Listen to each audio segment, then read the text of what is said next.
काफी लोग मुझे ये कहते हैं कि भाई हमसे न्यूमेरिकल नहीं बन रहा, इतना पढ़ने के बाद भी हमसे क्वेश्चन नहीं हो रहा। अभी मैं क्लासेस ले रहा था, लाइव क्लासेस, तो मुझे बच्चों के मैसेज आ रहे कि सर बहुत पढ़ लिया।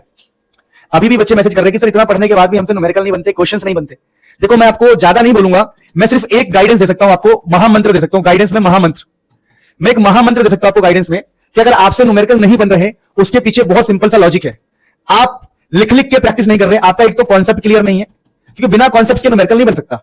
दूसरा, आपकी रिटन प्रैक्टिस जीरो है, रिटन प्रैक्टिस आप नहीं कर रहे। और जो भी बच्चे रिटन प्रैक्टिस नहीं करेंगे, जो भी लिख लिख के प्रैक्टिस नहीं करेंगे, वो बिलीव मी पेपर में सिर्फ क्वेश्चन देखोगे, लगेगा हमने किया है, पर आपके हाथ से होगा नहीं। बिना लिखे जो जो पढ़ रहे हैं वो पूरी तरह बर्बाद हो जाएंगे, मुझे पता है। तो प्लीज मैं हाथ जोड़ रहा हूं, पैर पकड़ रहा हूं आप लोगों के, लिख लिख के प्रैक्टिस करो, वरना पागल हो जाओगे एग्जाम टाइम पर। और एग्जाम में आपसे एक भी क्वेश्चन नहीं बनेंगे, चाहे थ्योरी हो, चाहे फॉर्मूले हो, चाहे न्यूमेरिकल हो। प्लीज लिख लिख के प्रैक्टिस करो, लिखना बहुत जरूरी है मेरे क्लास 11 12 के बच्चों। प्लीज मैं हाथ जोड़ रहा हूं, हाथ जोड़ रहा हूं, लिख लिख के प्रैक्टिस करो यार, बर्बाद हो जाओगे, कुछ भी नहीं बचने वाला।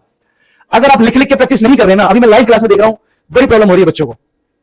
लिख लिख के प्रैक्टिस करो यार, कोई कितना भी पढ़ा ले, चाहे भगवान जी आपको पढ़ा ले, लेकिन आप लिख लिख के प्रैक्टिस नहीं करेंगे तो कुछ भी नहीं होने वाला। सो आई होप मेरे बच्चों मैं आपको गाइड कर पा रहा हूं, सही मार्ग पे ले जा पा रहा हूं।